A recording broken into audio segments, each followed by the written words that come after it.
आज हम आप लोगों को प्रोग्राम स्टेप 4 के बारे में बताने जा रहे हैं। प्रोग्राम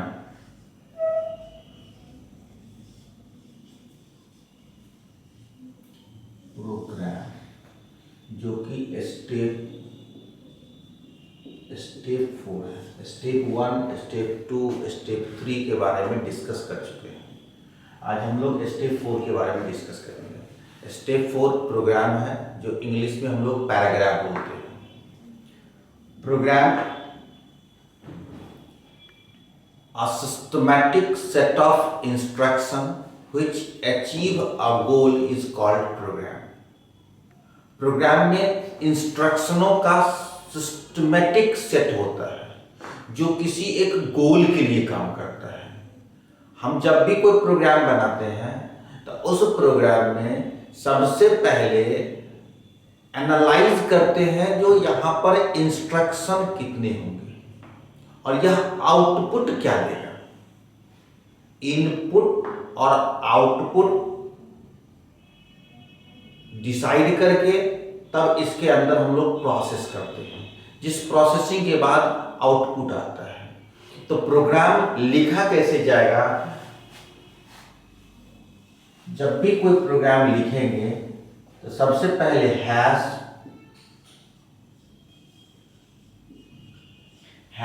इंक्लूड stdio.h, ये हेडर फाइल देते हैं। इसके बाद main curly bracket open, curly bracket close, CLRSCR clear screen, GETCH get ch। यहां पर हैश इंक्लूड stdio.h C के कंपाइलर में बाय डिफॉल्ट सेट है। इसको हम लिखें न लिखें मेरा प्रोग्राम रन करेगा। अभी हम इस प्रोग्राम में हेडर फाइल लिख के चल रहे हैं। यहां पर हैश इंक्लूड क्या है? तो hash is a command to perform the include operation at compile time. Compile time में इंक्लूड ऑपरेशन को हैश परफॉर्म कराता है। जो मेन के अंदर जो भी कमांड लिखे हैं उस कमांड को हेडर फाइल के साथ एसोसिएट करता है। यही काम हैश इंक्लूड का है। कंपाइल टाइम में मेन के अंदर जो भी कमांड लिखे हैं उसको इंक्लूड कराने का, उसके साथ लिंक कराने का काम करता है। मेन प्रोग्राम का स्टार्टिंग पॉइंट है। एग्जीक्यूशन मेन से ही शुरू होता है। Main is the function which the compiler search for the start the execution of the program. So main is the starting point for program execution. program execution का main जो है मेरा starting point है। CLRSCR clear screen. Screen को जब मेरा output देता है, आउटपुट और यह कोड दो स्क्रीन पे काम करता है।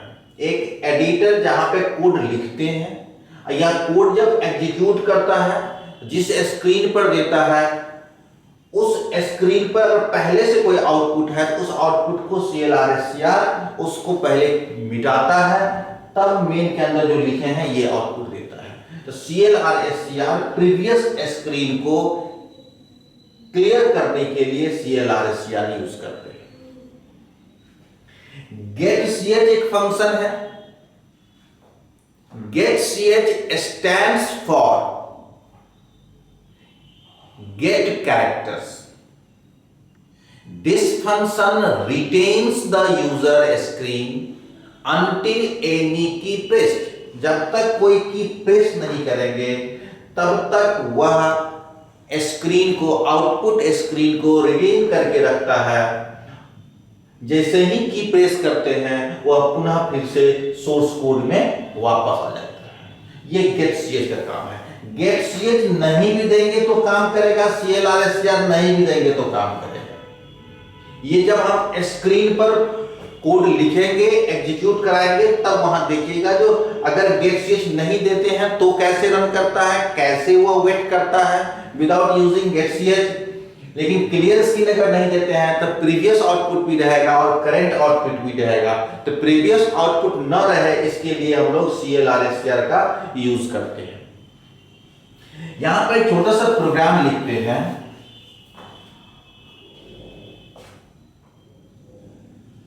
PRINTF, प्रिंटफ एक प्री डिफाइंड फंक्शन है। CLR, printf, getCH pre defined function है, मेन यूजर डिफाइंड फंक्शन है। तो printf फंक्शन के अंदर एक स्ट्रिंग लिखते हैं, LNA सेंटर।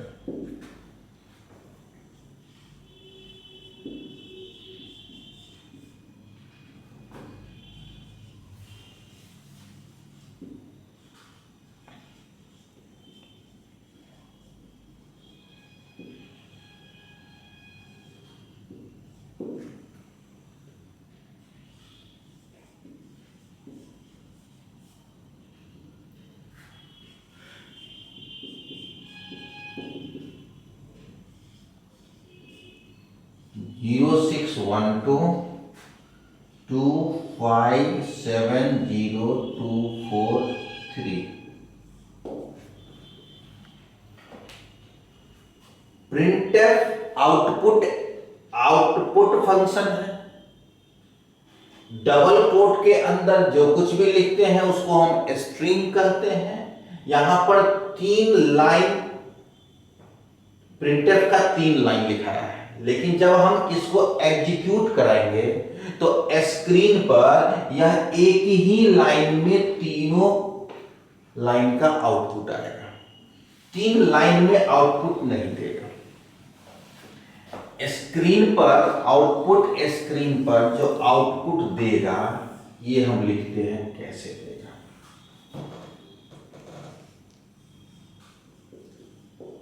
आउटपुट स्क्रीन है। अब इसको जब हम एग्जीक्यूट कराते हैं तो आउटपुट देता है LNE सेंटर। यहीं पर दे देगा आपका www.lenepatna.org।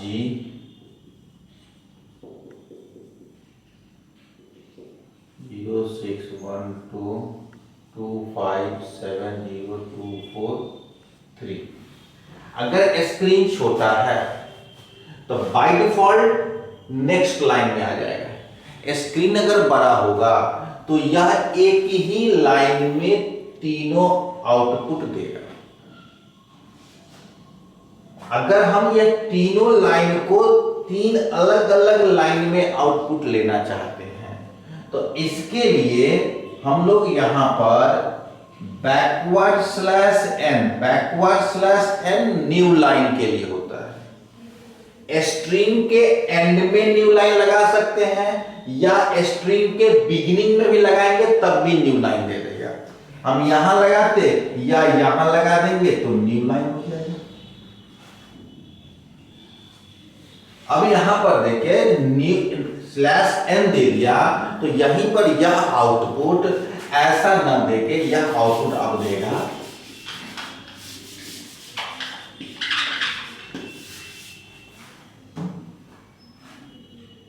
LNE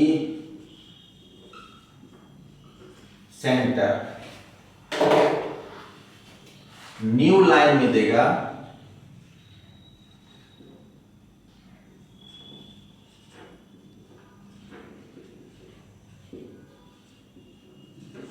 ORG। अब फिर नेक्स्ट लाइन में आएगा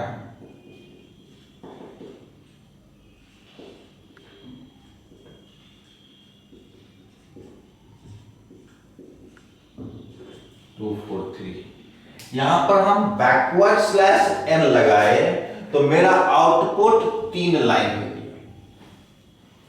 अब यहीं पर देखिए, अगर हम यहां पर बैकवर्ड स्लैश टी लगा देते, बैकवर्ड स्लैश टी, टी पर होता है टैब, एक ब्लैंक स्पेस छोड़ेगा, तो यहां पर क्या करता है, यहां एक टैब स्पेस छोड़ के आउटपुट दे देता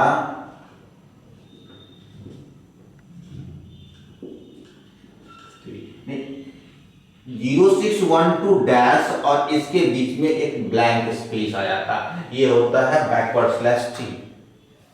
बैकवर्ड स्लैश बी, बी के बारे में जाने, बैकवर्ड स्लैश बी एक कैरेक्टर बैक बाउंस करता है। जब वह एक कैरेक्टर बैक बाउंस करेगा तो आउटपुट में यह डैश प्रिंट नहीं करेगा, डैश यहां पर हम डैश दिए हुए हैं, लेकिन जब यह आउटपुट में आएगा तो यह डैश यहां से मिट जाएगा। अगर हम बैकवर्ड स्लैश यहीं पर W लगा दें, R remove, backward slash R for remove, ये W डॉट जो है पूरे को डिलीट कर देगा, पूरे को रिमूव कर देगा। तो अब यहां पर आउटपुट में ये W डॉट नहीं आएगा। तो बैकवर्ड स्लैश R क्या करता है, N क्या करता है, बैकवर्ड स्लैश B क्या करता है और टैब क्या करता है, इस प्रोग्राम में इसका यूज करके हम यहां बता दिया। अब यहां एक चीज सीखना है, इस प्रोग्राम को क्या करते हैं वो देखिए, तब हम आगे बढ़ाएंगे। अभी जो ये प्रोग्राम लिखे, इसको एग्जीक्यूट किया और यह आउटपुट स्क्रीन पर दिखाया, इसमें हम आपको tab, backward slash B, R, backward slash N के बारे में चर्चा किया। अभी बताते हैं इस पूरे प्रोग्राम को हम लोग सोर्स कोड कहते हैं। इस पूरे प्रोग्राम को सोर्स कोड कहते हैं। यह प्रोग्राम जब सेव होता है तो मान लीजिए प्रोग्राम का नाम हम LNE ले लिया, LNE.C। हम लोगों का यह कोड C++ के कंपाइलर पे लिखा था और C++ के कंपाइलर पे बाय डिफॉल्ट .cpp होता है। इस प्रोग्राम को लिख के .c लगा के फाइल बनाएंगे। इसी फाइल को बोलते हैं सोर्स कोड, इसको बोलते हैं हम लोग सोर्स कोड बोलते हैं।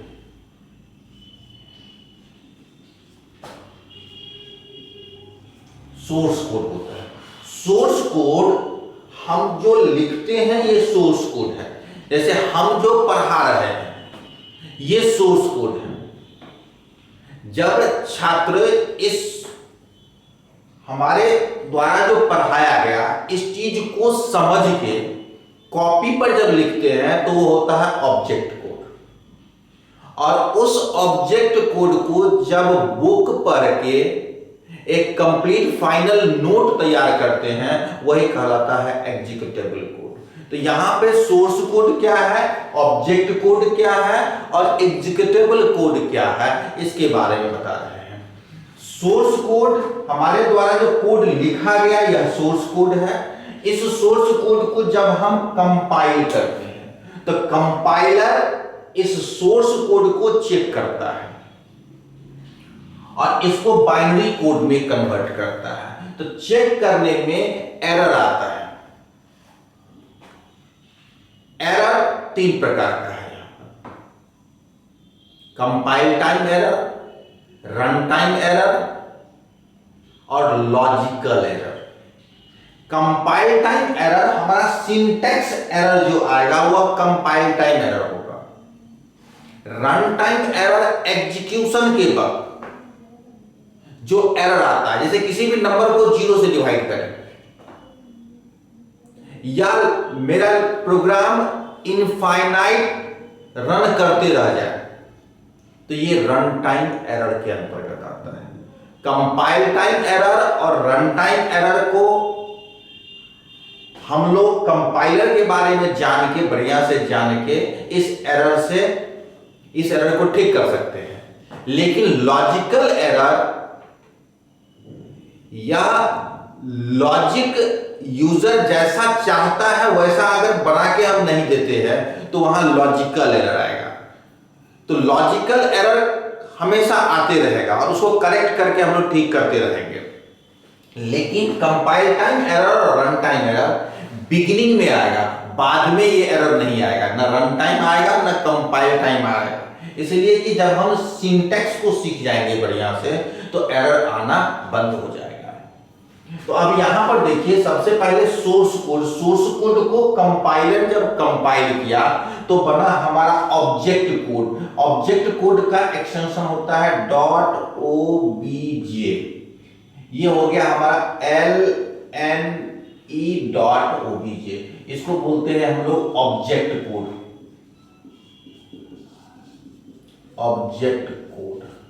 ऑब्जेक्ट कोड को जब हम रन कराते हैं तो exe एक्सटेंशन बनता है, ये बन जाता है lne.exe।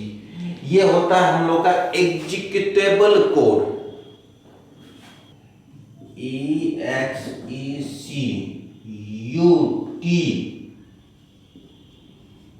Executable code.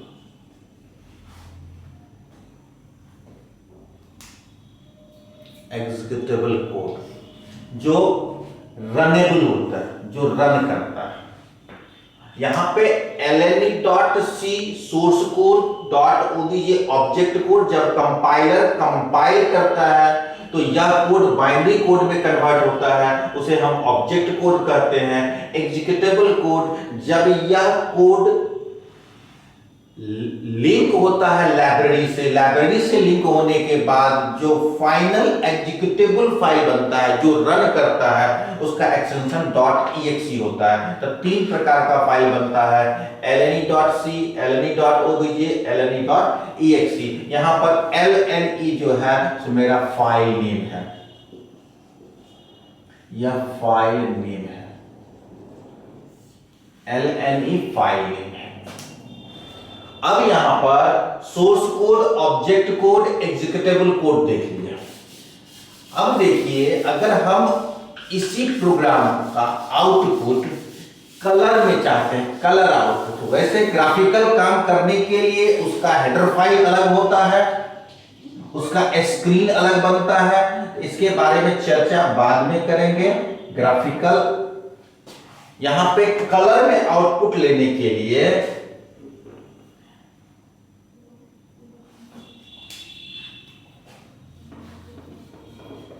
Clear screen को पढ़ लेते हैं, CLRSCR क्लियर स्क्रीन।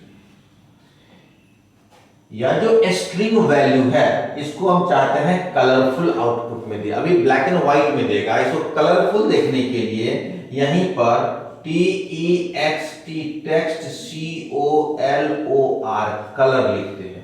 0 से लेके 15 तक अलग अलग नंबर अलग अलग कलर के लिए होता है।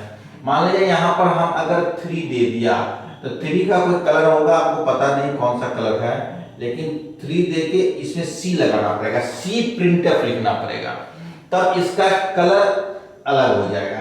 जिसमें C लगा देंगे सबका कलर 3 के जैसे 3 का जो कलर होगा वो हो जाएगा। लेकिन हम चाहते हैं ये कलर अलग हो, ये अलग हो, ये अलग हो। तो कलर बदलने के लिए यहाँ पर TEXT टेक्स्ट COLOR कलर, और यहाँ पर कलर का नंबर दूसरा दे दिया। हम चाहते हैं इसका कलर भी बदल जाए और ये ब्लिंक भी करे, अपीयर डिसअपीयर होते रहे। इसके लिए हम लिखते हैं TEXT text COLOR colour. 145 blinking के लिए होता है, +9 कलर के लिए होता है। यहाँ पर ये दोनों आउटपुट स्टैटिक दिखेगा और यह आउटपुट का कलर भी बदलेगा और यह ब्लिंक भी करते रहेगा, अपीयर और डिसअपीयर होते रहेगा। तो यह प्रोग्राम एक कलर आउटपुट के लिए होगा। अब एक और प्रोग्राम हम बताते हैं, इसके बाद इसको कंप्यूटर पे रन करा के दिखाएंगे यह रन कैसे होता है।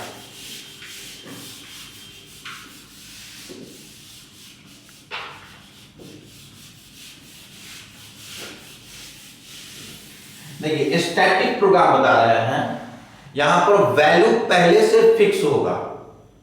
नेक्स्ट क्लास में बताएंगे यूजर से वैल्यू इनपुट करके प्रोसेस कैसे करते हैं। अभी वैल्यू फिक्स है तो दो नंबर का सम करना है, तो दो नंबर का सम, अगर दो इंटीजर का सम करते हैं तो इंट में ए बी और एस नाम का तीन वेरिएबल ले लिया,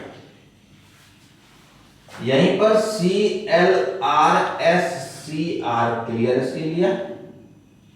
ए में हम रख लिया 10, बी में रख लिया हम 80। इस ए बी को सम करके एस में रखना है, तो लिखते हैं एस इक्वल ए प्लस बी। अब यहां पर देखिए आउटपुट हम कैसे कैसे ले सकते हैं, कितने तरीके से ले सकते हैं।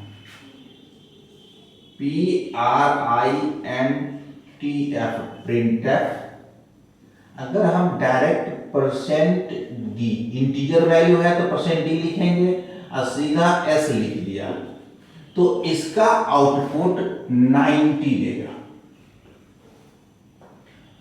मेरा इच्छा है यह आउटपुट ऐसा दे तो ज्यादा अच्छा रहेगा, सम इक्वल 90।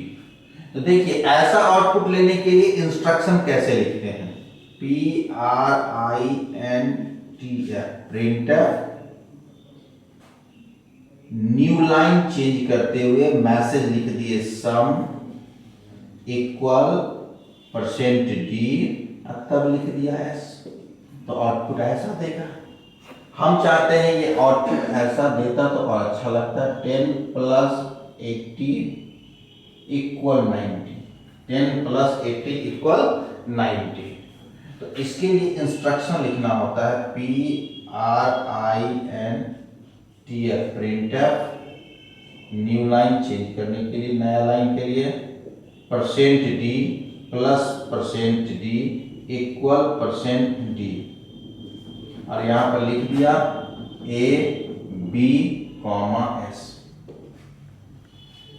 और यहां G E T C H गेट सी एच। मेन में int by default int type है तो रिटर्न 0 लगा के चलिए, रिटर्न 0 करली ब्रैकेट बंद। अब यहां पर ए बी वैल्यू को प्रिंट करके जो आउटपुट दिया वो आउटपुट तीन तरीके से हमने देखा, तीनों का इंस्ट्रक्शन अलग अलग है। अब हम ये स्टैटिक प्रोग्राम है, इसको हम कंप्यूटर पे टाइप करके रन करा के दिखाते हैं कैसे ये एग्जीक्यूट करता है।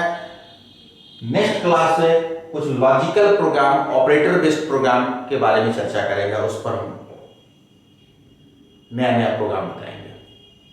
और सबसे पहले हम लोग टर्बो सी ओपन करेंगे, स्टार्ट बटन पे क्लिक करेंगे और वहाँ पे जाकर टर्बो सी लिखेंगे, टर्बो लिखेंगे, एंटर दबाएंगे। हाँ, टर्बो नाम का फाइल आ गया, उस पर क्लिक करेंगे, start Turbo C plus plus पे क्लिक करेंगे। अब यहाँ फाइल खुल गया, यहाँ पर अल्ट जहाँ भी रेड दिया हुआ है, फाइल का F रेड है, एडिट का E रेड है, सर्च का S रेड है, तो यहाँ से हम लोग अल्ट F दबाएंगे तो अल्ट F से फाइल खुलेगा। ये शॉर्टकट है। वैसे माउस बटन भी, माउस को भी घुमा के ले जा सकते हैं, लेकिन शॉर्टकट की से ज़्यादा काम करें, हम लोग कीबोर्ड का यूज ज़्यादा करें। तो सबसे पहले तो यहाँ पर अल्ट F करके फाइल खोला, फाइल के बाद हम लोग न्यू से हम लोग एक नया फाइल बनाएंगे। इस फाइल का जो नेम है वह noname.cpp है। हम सीखने जा रहे हैं सी लैंग्वेज, CPP नहीं सीख रहे हैं, लेकिन C++ के कंपाइलर पे काम कर रहे हैं। तो सबसे पहले इसका फाइल नेम चेंज करें। देखिए फाइल नेम कैसे बनाते हैं हम लोग। सेव पर क्लिक करेंगे और यहाँ पर noname.cpp है, यहाँ पर कोई भी फाइल का नाम दे लीजिए। lne.c नाम का एक फाइल बना रहे हैं। ओके, .cpp नाम का भी फाइल बना सकते थे, लेकिन इसके लिए थोड़ा सिंटैक्स में बदलाव करना पड़ेगा, वो हम बाद में बताएंगे। अभी हम लोग .c सीख रहे हैं, सी लैंग्वेज सीख रहे हैं, इसलिए कंप्लीट सी लैंग्वेज के बारे में बात कर रहे हैं। यहाँ पर हम आप लोगों को जो कोड लिखने जा रहे हैं वो सबसे पहले हेडर फाइल लगा के बता रहे हैं, इसके बाद विदाउट हेडर फाइल बताएंगे। Hash include stdio.h angle bracket, इसके बाद main by default int type होता है, यहाँ पे करली ब्रैकेट ओपन CLRSCR इसमें लिखेंगे SCR सेमीकॉलन एंटर printf। इसमें सबसे पहले स्ट्रिंग लिखिए कुछ भी, LNE सेंटर, LNE सेंटर हम लोग लिखते हैं, डबल कोट बंद ब्रैकेट बंद enter printf www.lnepatna.org double quote बंद semicolon enter, again printf phone number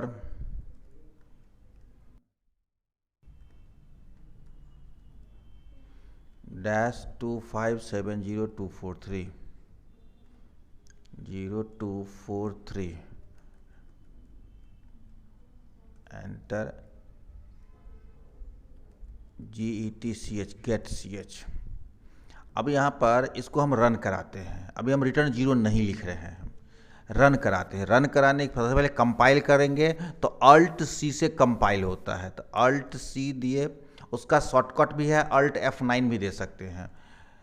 यहाँ पर देखिए वार्निंग एक दे रहा है, वार्निंग और एरर में अंतर है। वार्निंग के बावजूद भी हम प्रोग्राम को रन करा सकते हैं, एरर रहेगा तो प्रोग्राम रन कतई नहीं होगा। एंटर दबाइए। अब देखिए वार्निंग क्या दे रहा है, वार्निंग दे रहा है यहाँ पे function should return a value, main bye default int type है, यहाँ रिटर्न 0 हम लिखें न लिखें मेरा प्रोग्राम रन करेगा। अगर हम रिटर्न 0 नहीं लिखते हैं और मेन के पहले वॉइड नहीं लगाते हैं तो इसको समझता है यह रिटर्न टाइप इंट टाइप है। इंट टाइप बाय डिफ़ॉल्ट है, रिटर्न 0 नहीं लिख रहे हैं तो वार्निंग बता रहा है, वार्निंग नहीं दे इसके रिटर्न 0 लिखेंगे, लेकिन अभी रिटर्न 0 नहीं लिख रहे हैं, अभी विदाउट रिटर्न 0 हम एग्जीक्यूट कर रहे हैं। अल्ट आर से रन होता है, रन हो गया, एक ही लाइन में आउटपुट दिया, तो यहाँ हम रिटर्न 0 नहीं लगाए लेकिन वार्निंग दे रहा था। अब हम एंटर, अभी वेट कर रहा है, स्क्रीन मेरा वेट कर रहा है ड्यू टू गेट ch के बारे में हम आपको बताया है इससे पहले। जो गेट ch एक कैरेक्टर एक्सेप्ट करने के लिए वेट करता है, जैसे ही कोई हम की प्रेस करेंगे पुनः वह कोड में आ जाएगा। देखिए फिर से कोड में आ गया। अब हम रिटर्न 0 लिख के हम काम करते हैं, रिटर्न 0। अब कोई वार्निंग नहीं देगा। अब देखिए कंपाइल कर रहे हैं अल्ट सी लगा के, अल्ट सी से कंपाइल हुआ, देखिए कोई वार्निंग नहीं है, कोई एरर नहीं है। अब ये रन करेगा, अल्ट आर से रन हुआ, आउटपुट दे दिया, कोई दिक्कत नहीं है। यहाँ पे एंटर प्रेस किया जाए। अब यहाँ पर देखिए एक चीज़ सीखा जाए, अल्ट सी करें, अल्ट सी करके, अल्ट सी जब हम करते हैं कंपाइल करते हैं तो यहाँ पे कंपाइल का लाइन है 317 और यहाँ लाइन तो 317 लिखा हुआ नहीं है, तो 317 लाइन क्यों आया? तो इसके बारे में हम चर्चा इससे पहले ही क्लास में हम कर दिए थे। जो stdio.h हेडर फाइल मेरा बाय डिफ़ॉल्ट है, जैसे ही हम हेडर फाइल लगाते हैं तो प्री डिफाइंड फंक्शन का कॉल्ड फंक्शन stdio.h में है, उस कॉल्ड के कोड को भी कंपाइल करता है, इसलिए कंपाइल लाइन जो है सो 317 हो गया। अगर हम यहाँ पर stdio.h हटा देते हैं या stdio.h को हम कमेंट बना देते हैं, stdio.h को कमेंट बना दिया जाए, कमेंट लाइन हो गया। कमेंट डबल लाइन से बनता है, ग्रुप ऑफ लाइन को कमेंट बनाने के लिए बैकवर्ड स्लैश स्टार देते हैं हम लोग, ये ग्रुप ऑफ लाइन को कमेंट बनाने के लिए होता है। या एक सिंगल लाइन है तो डबल लाइन दे दीजिएगा तो वो कमेंट बन जाता है। अब ये कमेंट लाइन हो गया। कमेंट लाइन मतलब नॉन एग्जीक्यूटेबल लाइन, इसको कंपाइलर रीड नहीं करता है। कंपाइल करें, अब देखा जाए यहाँ पर 10 लाइन हो गया मात्र कंपाइल, 317 से हट के 10 हो गया। तो इसका मतलब ये हो गया जो अब यह लिंक नहीं कर रहा है, जितना कोड है उतना ही कोड को कंपाइल कर रहा है। तो यहाँ पर एक कॉन्सेप्ट क्लियर हो गया होगा, जो जितना कोड लिखते हैं उससे ज़्यादा क्यों कंपाइल करता है। अब आगे हम बात कर रहे हैं, जब गेट सी एच न दें तो कैसे रन करेगा। अब हम लोग गेट सी एच को कमेंट बनाते हैं। अब देखिए गेट सी एच को कमेंट बनाया, अब हम लोग अल्ट आर से रन करा के देखें, ये रन करेगा ही नहीं, आउटपुट नहीं देगा। लेकिन अल्ट F5 अगर कर दे हम तो आउटपुट आ जा रहा है, देखा जाए वेट भी कर रहा है। तो यहाँ पर गेट सी एच के बिना भी रन कर सकता है। फर्स्ट प्रोग्राम जब बनाएंगे गेट सी एच होना आवश्यक है। उस समय अगर गेट सी एच न रहे तब आप एग्जीक्यूट कराएंगे तो आउटपुट नहीं देगा। सेकेंड बार जब रन कराएंगे तो आउटपुट देगा। ये गेट सी एच हो गया, मेन हो गया। चलिए अब दूसरा प्रोग्राम करते हैं, इसमें हम लाइन चेंज करके बताते हैं। अभी जो हम लोग प्रोग्राम रन कराए हैं उसमें एक ही लाइन में पूरा आउटपुट दिया है। अब हम लोग लाइन चेंज कराते हैं, इसी यहीं पर हम लोग बैकवर्ड स्लैश बिगिनिंग में भी दे सकते हैं या सेंटेंस के एंड में भी दे सकते हैं। तो पहले हम एंड में दिया, अभी बिगिनिंग में दिया। अब यहाँ पर टैब अगर छोड़ना हो, अभी आप इतना ही पे रन करा के दिखाते हैं। देखिए लाइन कैसे चेंज कर रहा है इसको, देखिए तीन लाइन में आ गया। अब यहाँ पर 0612 और 2570 के बीच में कोई स्पेस नहीं है। अगर हम स्पेस देना चाहते हैं तो टैब दे सकते हैं। देखिए बैकवर्ड/T, यहाँ पर स्पेस नहीं रखेंगे। हाँ अब रन कराएं, देखिए बीच में ब्लैंक स्पेस आ गया बैकवर्ड/T की वजह से। अब यहाँ बैकवर्ड/B का यूज़ करते हैं, एक कैरेक्टर बैक बाउंस करेगा, बैकवर्ड/B। अब रन करा के देखते हैं, देखिए क्या आता है। सो अब देखिए यहाँ से बैकवर्ड B से यहाँ पे कॉलन और जीरो के बीच में एक डैश था, वो डैश नहीं है। आप कोड को देखें, पुनः कोड में देखेंगे तो यहाँ पर डैश है, यहाँ पर डैश है। लेकिन जब हम इसको रन कराते हैं तो यह डैश प्रिंट नहीं करता है, वह डैश गायब हो गया। यानी वह एक कैरेक्टर बैक बाउंस किया इसके लिए। अब यहाँ www है, इस www को हमको रिमूव करना है। लिखा रहेगा लेकिन एक ऐसा कमांड डालें जिस कमांड के बाद वह www हट जाए। बैकवर्ड/R फॉर रिमूव होता है, एंटर। अब देखिए यहाँ पर www गैप हो गया। बैकवर्ड/R रिमूव करता है, बैकवर्ड/B एक कैरेक्टर बैक बाउंस करता है, बैकवर्ड/T टैब ब्लैंक स्पेस छोड़ता है, बैकवर्ड/N न्यू लाइन चेंज देता है। अब हमको कलर में आउटपुट देना है। कलर आउटपुट के लिए हम लोगों को यहाँ पर कलर आउटपुट टेक्स्ट कलर लिखा जाता है। टेक्स्ट कलर का कोई भी नंबर होता है 0 से लेके 15 के बीच में, ब्रैकेट ओपन करेंगे, उसके अंदर हम कोई भी नंबर डालेंगे। यहाँ पर हम सब में C लगा देते हैं। और इस कलर आउटपुट, जब हम कलर आउटपुट लेते हैं तो बैकवर्ड/N बैकवर्ड/T का प्रयोग नहीं करेंगे हम लोग। ये कंसोल बेस के लिए होता है। कलर ग्राफिकल यूज़ होता है, तो ग्राफिकल के लिए लाइन चेंज करना, स्पेस के चेंज करने के लिए का तरीका अलग होता है।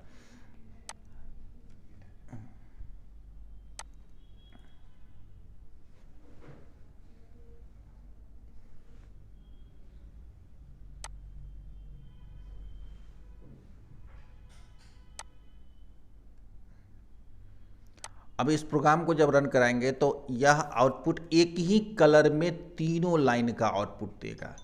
हम चाहते हैं तीनों का अलग अलग कलर आए, तो इसके लिए क्या करते हैं,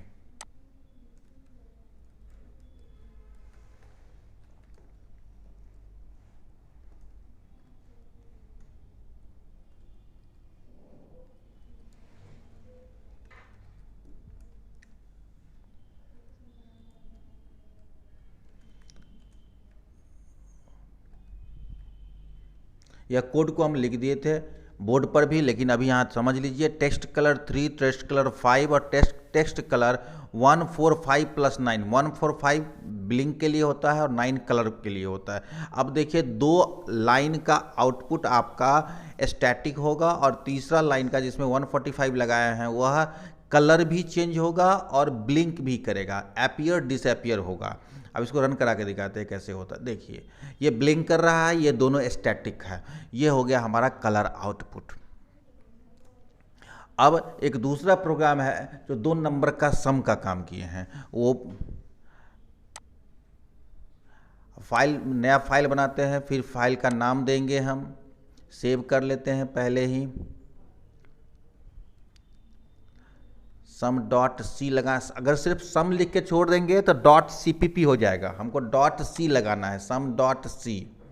और इंट मेन से, मेन, हाँ इंट मेन, इंट लगाएं न लगाएं मेरा प्रोग्राम रन करेगा। करली ब्रैकेट ओपन,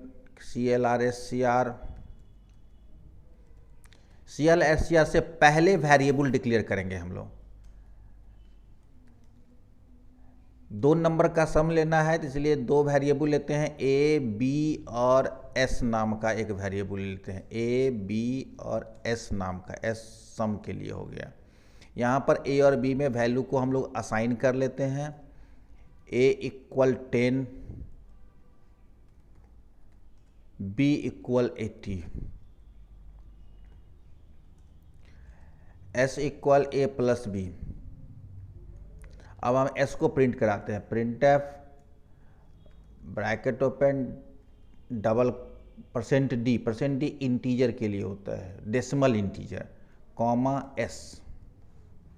हम तीनों आउटपुट, 3 तरीके का आउटपुट बताया था, तीनों हम एक ही लाइन में लिख रहे हैं, एक ही प्रोग्राम में लिख रहे हैं। फिर से printf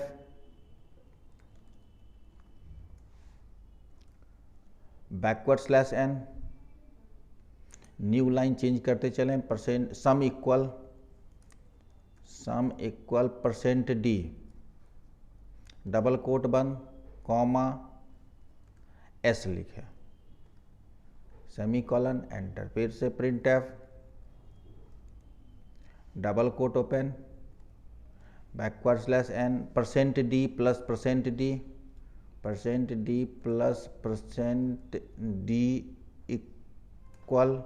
इक्वल %d